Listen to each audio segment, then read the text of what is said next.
우리가 소망이 없다라는 말을 하면 굉장히 암울한 느낌이 들 것 같습니다. 대부분 소망이 없다 그러면 우리가 유추할 수 있는 것이 중환자실에서 호흡이 가빠진다든지, 아니면 뭔가 사업상 큰 어려움을 겪어서 부도 위기에 몰린다든지, 이런 것들이 소망이 없다 하지 않을까 생각합니다. 그런데 성경은 그런 것들을 소망이 없다라고 말하지 않습니다. 예수 없는 영혼들, 아직도 복음에 대해서 반응하지 않는 그런 영혼들을 향해서 소망이 없다라고 이야기합니다. 몸은 다시 좋아질 수도 있고요, 하나님의 역사로 말미암아 회복될 수도 있습니다.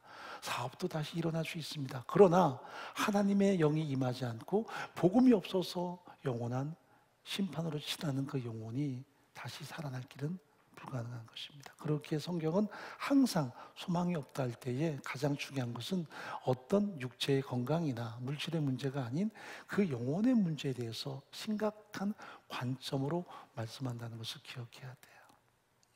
사도 바울이 유라굴로 광풍을 만나서 무려 3주간 가까이 깊은 어둠 속에서 소망이 사라졌습니다. 우리가 볼 땐 소망이 사라졌지만 하나님은 놀랍게 역사하셔서 몰타로 그들을 인도하셨고요, 하나님의 생명력을 그 몰타섬에 파급시키셨습니다.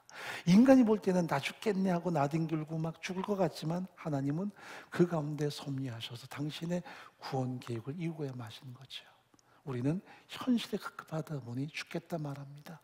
소망이 없다 말합니다. 그러나 관심을 하나님께 두고 하나님이 어떤 계획을 가지고 계신지에 대해서 신중하게 살피는 것은 너무나 중요합니다. 그래서 기도가 필요한 거고요, 그래서 말씀을 살피는 성찰이 필요한 것입니다. 이런 어려운 상황에서, 이런 위기의 상황에서, 외형적으로는 코로나19 확산 상황에서, 그리고 내부적으로는 내 개인의 고통이나 내 삶의 어려움 속에서 우리는 어떻게 하나님께 응답해야 되는가를 살피는 것은 너무나 중요한 거예요. 지금도 우리에게 하나님의 음성이 들려오면 그 삶은 희망이 있습니다. 그러나 들려오지 않으면 그 삶은 아무리 화려한 삶을 살고 아무리 내가 견고한 삶을 살더라도 소망은 점점점 사라져가는 것입니다. 항상 소망은 하나님의 말씀과 매칭된다는 것을 성경은 우리에게 말씀합니다.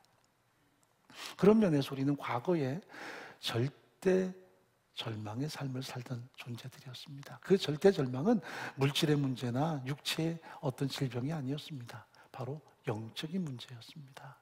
우리의 허물과 모든 죄악으로 죽었던 존재라고 에베소서는 우리 앞에 선언합니다. 희망이 보이지 않았습니다. 그런데 오직 하나님의 사랑, 하나님의 말씀과 성령이 우리에게 역사하심으로 그 소망이 없던 존재가 하나님의 생명으로 하나님의 자녀가 되는 놀라운 축복을 누렸다는 것을 성경은 말씀합니다. 우리는 이미 다 그런 경험을 한 번씩은 가진 사람들입니다.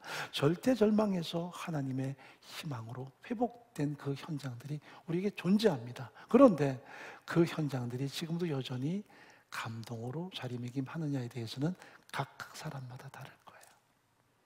어떤 경우는 예전에 그랬지 하고 문득 생각이 나는 경우도 있고요, 어떤 경우는 여전히 그 사무치는 감동 속에 오늘을 살아가는 크리스찬들도 존재할 것입니다. 과연 어떤 삶이 복된 삶일까? 성경은 우리에게 질문해 보이고 있습니다. 사도 바울은 로마 공동체를 방문하고 싶어 했습니다. 이들이 안 믿는 공동체가 아니잖아요.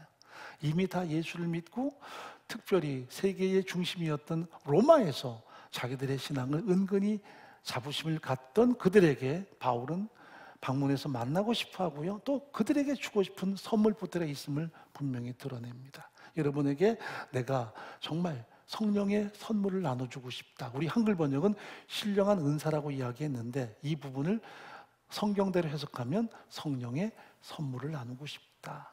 그 성령의 선물이 도대체 뭘까요? 어떤 은사나 어떤 외형적인 것이 아니라 사도 바울은 자신이 방문했을 때 그들과 나누고 싶었던 가장 본질적인 내용들을 이야기합니다. 그래서 자신이 지금 아직 갈 수 없기 때문에 이 괭그리아 교회의 베베 집사를 통해서 먼저 서신서를 보내는데 로마서의 핵심이 바로 그 선물 보따리를 의미하거든요. 이것이 한 단어로 복음, 유앙겔리온이었습니다. 기쁜 소식, 좋은 소식, 복된 소식이었습니다. 그 핵심이 뭔가요? 우리가 소망이 없던 존재들이다. 우리의 허물과 죄로 죽었던 존재들이다. 그런데 하나님께서 우리를 그 크신 사랑으로 인하여 우리를 그 절망 가운데서 다시 살렸도다 하는 것을 확증하는 것이 바로 복음의 핵심이라는 것을 이야기를 해요. 우리가 잘한다 생각하지만 사실상 잊고 지낼 때가 너무나 많습니다. 그래서 에베소서 2장 한번 읽어보죠. 너희의 허물과 죄로 죽었던 너희를 살리셨도다. 잘 기억하셔야 돼요. 너희의 허물과 죄로 죽을 뻔했더니 아니에요. 이미 죽었어요. 과거 완료형입니다. 가망이 없었어요. 나의 허물, 나의 죄 때문에 우리는 영적으로 육적으로 완전히 죽었던 존재입니다. 그런데 하나님이 우리를 살리셨어요. 그때에 우리가 우리의 허물과 죄로 죽었던 그때에 너희가 그 가운데 생하여 이 세상 풍속을 쫓고 공중의 권세자는 자를 따랐으니 곧 지금 불순종의 아들들 가운데 역사하는 영이라. 사단의 하수인이었고요, 영원한 사망의 노예로 살았습니다. 전에는 우리도 다 그 가운데서 우리의 육체 욕심을 따라 지내며 육체와 마음에 원하는 것을 하여 다른 것 같이 본질상 진노의 자녀였다라고 선언합니다. 우리가 이렇게 불가능한 존재였습니다. 우리의 허물과 죄로 죽었던 존재, 사단의 포로가 되었던 존재, 사망에게 철저하게 짓눌렸던 존재, 그리고 본질상 진노의 자녀였던 존재가 나 자신이에요. 하나님의 그 큰 사랑을 인하여 그리스도와 함께 우리를 다시 살렸다라는 것이 복음입니다. 거기에는 놀라운 대가지불이 있었습니다. 죄인인 나를 구원하기 위해서 죄에 싹신 모든 사망을 무죄하신 예수의 생명으로 대가지불하시고 예수께서 처절하게 십자가에서 돌아가시죠. 그리고 사흘 만에 다시 살아나심으로 우리가 성령 안에서 하나님의 생명에 참여하는, 하나님의 상속자가 되는, 하나님의 영광스러운 왕권에 참여하는 존재가 됐음을 성경은 분명히 말씀합니다. 이것을 우리가 한 단어로 은혜라고 이야기합니다. 이것을 선포하는 핵심적인 내용이 바로 복음이에요. 우리는 다 불가능한 존재들이었습니다.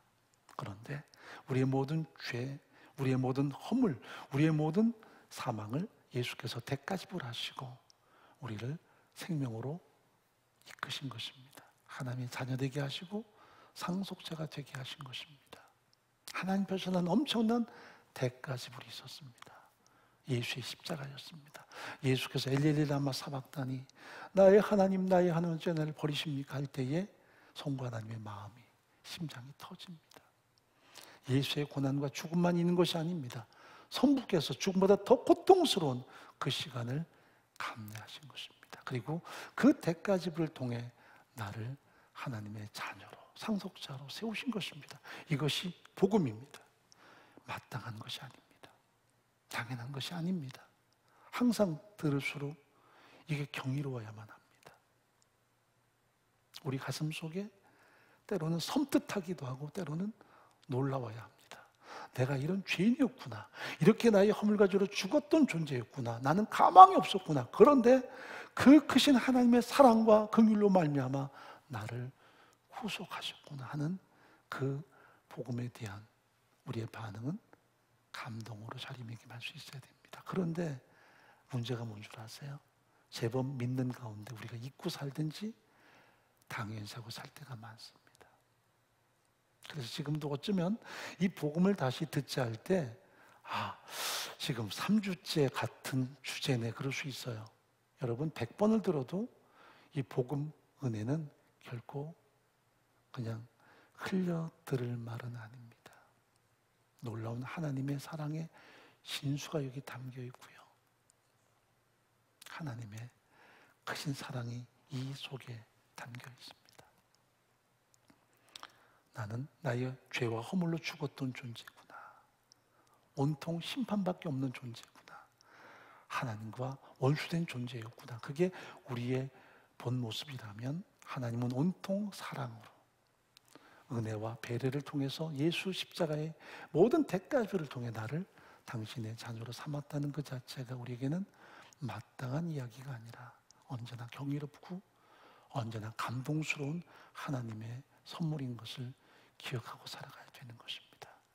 그것을 기억할 때 우리가 비록 아무리 애워싸임을 당하고 아무리 수많은 고통이 있어도 견뎌낼 수 있는 힘, 이길 수 있는 힘을 다시 한번 가지게 될 것입니다.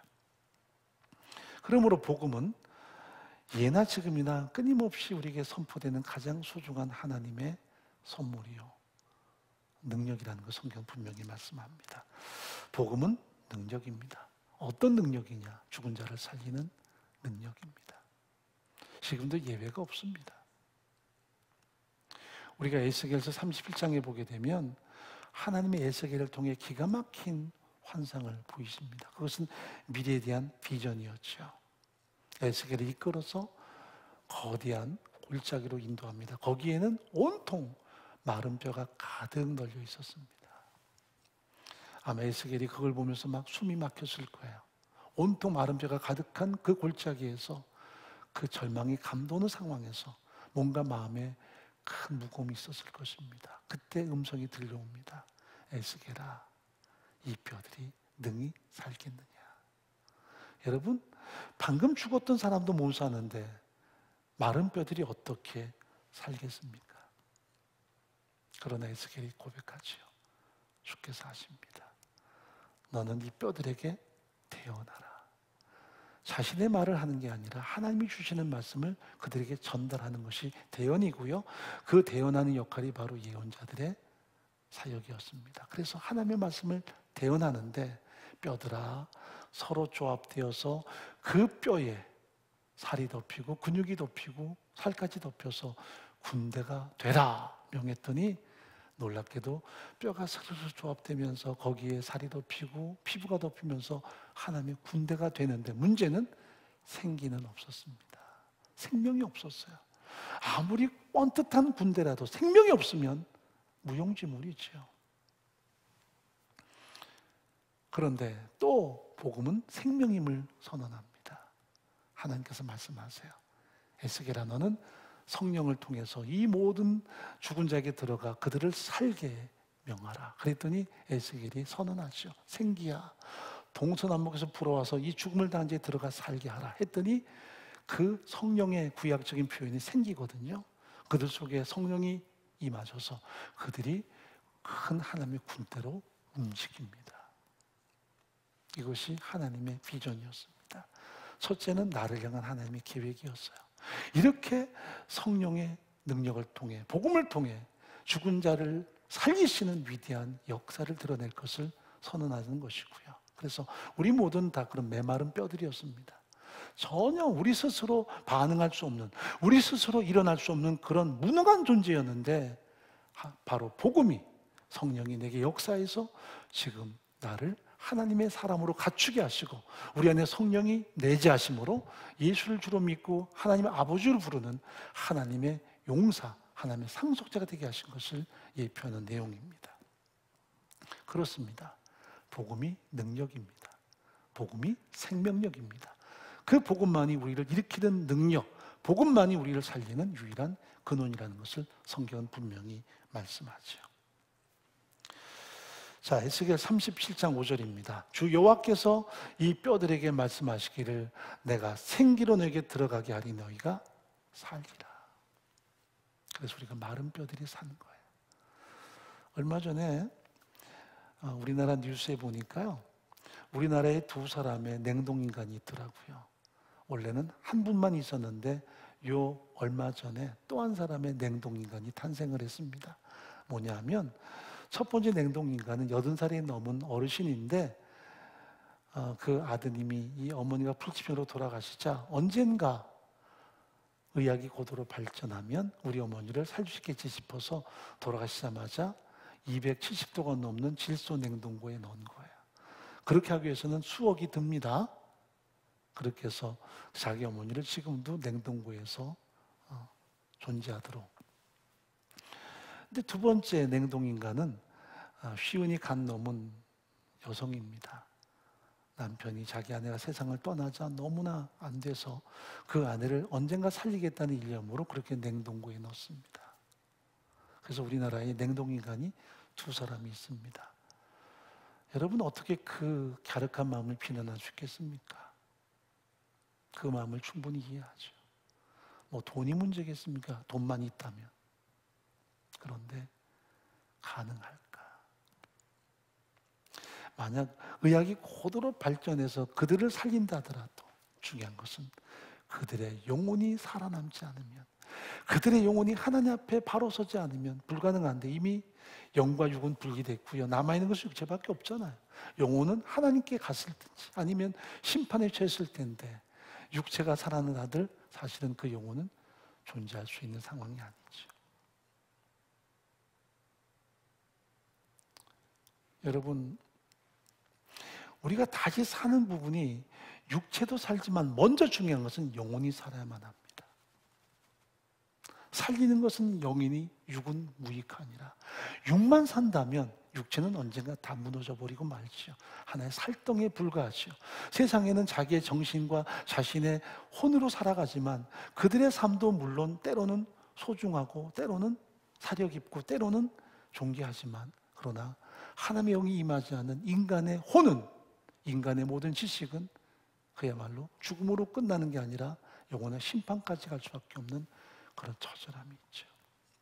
우리에게는 하나님의 성령이 임해서 그 성령이 우리 속에 내재하심으로 우리를 하나님의 자녀로 삼고 하나님의 영생에 참여하고 하나님의 상속자가 되는 놀라운 은총을 베푸셨다면, 세상에는 눈으로 보기에는 똑같은 사람이지만 전혀 다른 사람들이 살아가는 거죠.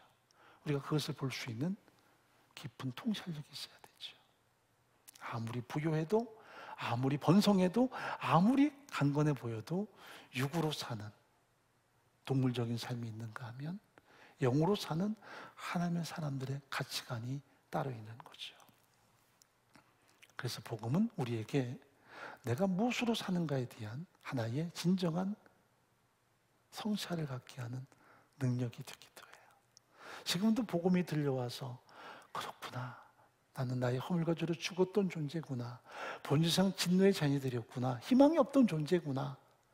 그런데 말씀과 성령을 통해 나를 이렇게 살려주시고 내 안에 성령이 오셔서 예수를 나의 구원자로 믿게 하시고 살아계신 성부를 나의 아빠 아버지로 고백하게 하시는구나, 정말 그렇구나 한다면 그 사람은 지금 생명이 있는 사람이지만 이것이 없으면 우리는 육적인 존재로 국한되어 있다고 볼 수밖에 없어요. 그래서 매 주일마다 우리가 복음을 듣는 이유는 2가지입니다. 하나는 처음 교회에 나오는 사람에게는 말씀과 성령을 통해 그들을 살리는, 즉 골짜기의 마른 벼처럼 살리는 놀라운 기적들을 경험하는 거고요. 또 한 가지는 우리가 여전히 하나님의 말씀과 성령을 통해서 내가 이런 존재라는 것을 확인하는 놀라운 현장들이 바로 말씀을 듣는 현장이 되어야 된다는 사실입니다. 자, 또한 복음은 우리 안에 있는 은혜를 더욱더 강화시켜요. 어떤 우리의 공로가 아니구나, 종교성도 아니구나, 열심도 아니구나, 오직 이 복음과 하나님의 은혜로서 내가 자녀가 되었고 내가 그 능력으로 산다는 것을 끊임없이 확인시키는 것이 복음이거든요. 복음의 핵심은 예수 그리스도, 그분의 죽으심과 그리고 그분의 부활, 성령이 내게 오셔서 그 예수를 믿게 하심으로 나를 구원하시고 하나님의 자녀로 삼고 영생 얻게 하시고 상속자가 되게 하시는 하나님의 놀라운 은총, 이것을 우리 속에 확증하는 게 복음이라면, 복음을 들을수록 우리는 은혜에 대한 더욱더 강화된 확신을 가져요. 내 공로가 아니구나, 내 능력도 아니구나, 내가 여전히 그 은혜로 살고 여전히 그 복음 앞에 끊임없이 응답해야 된다는 것을 확인하게 되는 거죠. 자, 갈라디아 2장 16절 한번 찬찬히 읽어보죠. 사람이 의롭게 되는 것은 율법의 행위에서 난 것이 아니요 오직 예수 그리스도를 믿음으로 말미암는 줄 아는 거로. 자, 이 한 줄만 보시면 어떤 공로, 어떤 종교, 우리의 의로움 다 구원에는 도달할 수 없습니다. 오직 예수 그리스도를 믿음으로 말미암는 줄 안다. 이 안다에 밑줄 치셔야 돼요.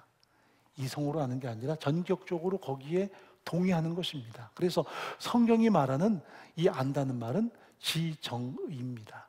머리로 알고 우리의 전 가슴으로 동의하고 삶으로 철저하게 거기에 위탁하는 것을 안다고 말합니다. 그런데 많은 사람들은 머리로 아는 것을 안다고 생각해요. 전인격입니다. 내가 의롭게 되는 것은 율법의 행위가 아니다.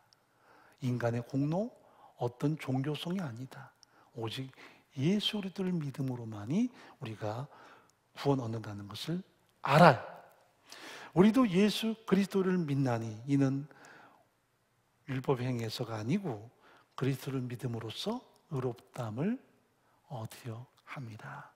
율법 행위로서는 의롭다함을 얻을 육체가 없느니라. 그래서 복음을 다시 들을 때마다 육체 열매로는 불가능하다. 어떤 종교도 안 된다. 어떤 의로움도 아니다. 매 순간마다 은혜라는 것을, 오직 복음의 능력이라는 것을 다시 한번 확인하게 되는 거죠. 그래서 살아가는 모든 삶의 현장이 다시 한번 하나님의 은혜에 대한 감동으로 채워지는 그 삶을 성경은 건강한 크리스찬의 모습이라고 이야기합니다. 이게 그 사람의 영성이기도 하고요. 자, 또한 은혜를 더 풍성하게 우리 속에 채우는 놀라운 비결이 있습니다. 첫째는 예배에 대한 전 마음입니다. 우리가 왜 예배를 사모할까요? 예배가 회복되는 것이 왜 중요합니까?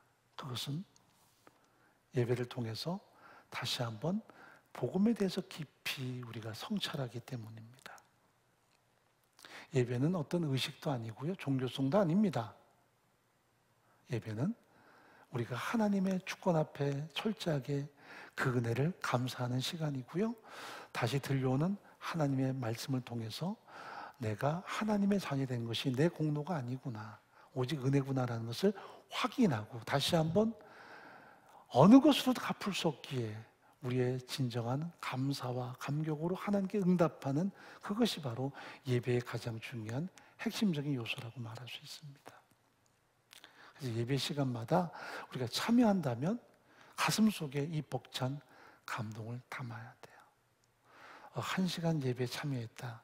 그건 중요한 게 아닙니다. 우리는 자꾸 샤머니즘의 문화가 너무나 강해서요, 예배를 보러 왔고요, 앉아있다 가려고 합니다. 그런데 정말 희망이 없었던 나의 과거가 어떤 모습이었으며 하나님의 은혜가 어떻게 내게 주어지는가를 확인하고 내가 무엇으로 사는가에 대한 인생의 동력을 다시 한번 확증하는 그 시간들이 예배 시간이 되어야 되거든요. 그래서 상황이 힘들고 어렵고 코로나 때문에 여러 가지 문제들이 산적해 있어도 복음을 다시 한번 깨닫고 하나님의 은혜에 대한 감사와 감격을 가지고 사는 것이 예배가 주어지는 진정한 은총이라고 말할 수 있어요. 자, 그래서 에이든 토저는 예배는 현대 교회가 잃어버린 가장 소중한 보석이다라는 말을 했습니다. 좀 이상하죠? 아니, 교회가 다 예배하는데 왜 잃어버린 보석이라고 말할까? 예배인데 진정한 예배에 대한 인식이 많이 결여되어 있단 말이죠. 예배를 우리가 찬양 듣고 뭔가 설교 듣는 것으로 끝나서는 안 된다는 것이죠. 듣고 깨닫고 철저하게 하나님께 대해서 우리 전격적으로 응답하는 게 예배인데 우리는 대부분 듣는다 해서 멈출 때가 많이 있다는 사실입니다. 자, 구약에서 예배는 아바다라는 단어로 썼죠. 엎드려 경배한다는 뜻입니다. 우리가 고대 시대에 산다면 왕 앞에 나갈 때 왕의 얼굴이 보이기도 전부터 그냥 바닥을 기어서 나가야 돼. 그게 아바다예요. 그러나 신약에서 예수의 십자가 죽으심 부활을 통과한 우리에게는 이 단어가 완전히 다르게 형성이 됩니다. 프로스쿠네오, 이 말은 입맞춘다는 뜻이 됩니다. 사랑하는 자녀가 아빠 엄마에게 입맞추듯이 하나님께 예배는 그런 소중한 은총의 현장이 됩니다. 두려움의 시간이 아닌 은총의 시간이 됩니다. 그래서 예배 때마다 우리가 하나님이 어떤 분이신가를 더 많이 알고요. 나의 허물과 죄로 죽었던 존재를 독생자 예수 그리스도를 대가지불하시고 나를 그 죽음의 권세에서 건지셨다. 나를 영원한 심판에서 건지셨다. 나를 본질상 진리의 자녀로 여기셔야 되는데 나를 상수로 여기시는 그 은혜를 베푸셨다. 그래서 그 하나님 앞에 나 무엇으로 갚을 수 있을까? 어느 것으로도 안 되죠. 드림이라는 것도 너무나 감사하지만 그것은 우리의 감동의 표현일 뿐 갚을 수 있는 전부가 아니에요. 여전히 하나님께 감동의 마음으로 나가는 이것이 예배의 진정한 모습인 거죠. 거기에 또다시 채워지는 하나님의 은혜가 있는 거죠. 또 우리가 사랑방 모임에 참여하는 것 참 소중합니다. 많은 분들이 사랑방 모임 그러면 이름하여 소그룹 그러면 뭐 몇 사람이 모여서 서로 간에 교제하고 서로 간에 인사 나누는 걸로 알지만 그게 아니라 그 소그룹에서 가장 중요한 것은 하나님의 은혜에 대해서 서로 간에 소중한 고백들을 나누고 공유하는 거예요. 많이 가르침을 받지 않아도 우리가 주일날 무슨 말씀을 들었으며 그 말씀이 내게 어떤 은혜를 줬는가 이것만 나누어도 그 시간은 굉장히 풍부해져요. 그래서 소그룹 모임이 없으면 그 사람의 신앙생활은 사실상 단절될 수밖에 없고요. 아무리 자신이 신앙 경력이 많고 아무리 많이 성경적으로 안다 해도 사실은 좀 무기력한 삶이 될 수밖에 없습니다. 독불장군은 없거든요. 우리가 때때로 영적으로 쇠진할 때에도 함께 모임을 갖고 하나님의 말씀과 성령이 임할 때 우리는 다시 한번 회복될 수 있는 소생함을 얻는 역동성을 가지게 되죠. 또 한 가지는 복음 증거가 우리를 더 새롭게 하는 능력이 됩니다. 여러분 복음을 전하자 그러면 저 안 믿는 사람을 구원 얻게 하자 그리고 교회를 부흥시키자라는 맥락으로 이해를 많이 합니다. 그런데 복음 증거는 먼저 나를 살리는 능력입니다. 복음을 전하려면 내가 먼저 복음에 대해서 인식해야 되고요. 복음을 전하려면 내 마음을 관통해야 되잖아요. 복음이 뭐예요? 나의 허물과 죄로 죽었던 나를 하나님이 살렸다. 나는 아무런 공도 없는데 예수께서 모든 대가 지불하시고 우리의 모든 죄를 친히 담당하심으로 저주를 받으심으로 우리에게는 온통 하나님의 자녀됨의 은총을 베푸셨다. 이것이 우리의 행위나 우리의 공로나 우리의 지식이 아닌 성령이 찾아오셔서 믿게 하신 놀라운 하나님의 선물이다.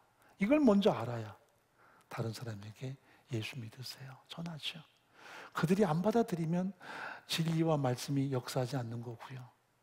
그때는 기다리고 인내해야 되겠죠.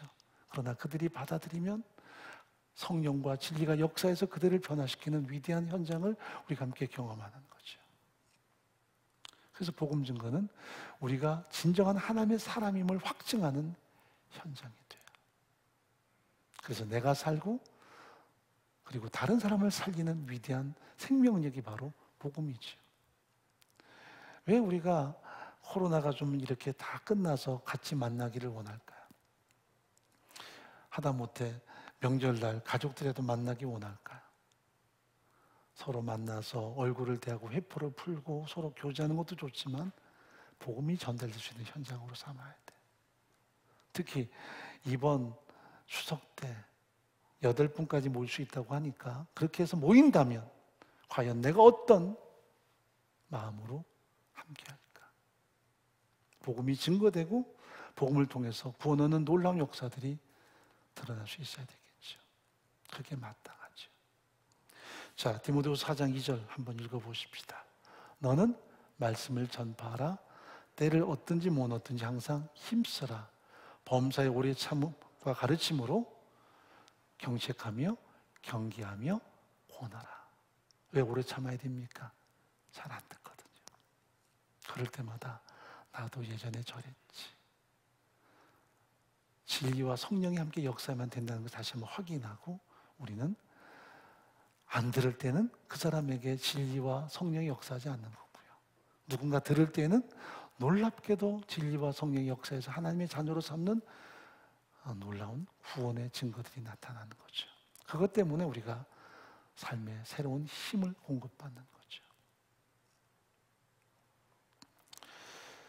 자, 17절 한번 읽어봅니다. 마지막으로 복음에는 하나님의 의가 나타나서 믿음으로 믿음에 이르게 하나니 기록된 바 오직 의인은 믿음으로 말미암아 살리람과 같으니라. 바울이 이것을 로마 공동체에 전하고 싶어서 먼저 서지서를 전합니다. 우리가 9월달 접어들어서 아직도 갈 길은 멀고요. 여전히 코로나 팬데믹은 가득한데 그래서 많은 사람들마다 아직 정점을 못 찍었다고 이야기하지만 그러나 우리는 복음만이 이 땅을 살리는 유일한 능력, 복음만이 이 땅을 회복하는 유일한 하나님의 역사임을 기대하며 때를 얻든지 못 얻든지 다시 한번 내가 절대 절망 가운데 얻은 하나님의 생명력을 확인하고 이 복음으로 이 땅을 회복시키기 위해서 끊임없이 하나님께 순복하는 우리의 전 삶이기를 간절히 바랍니다.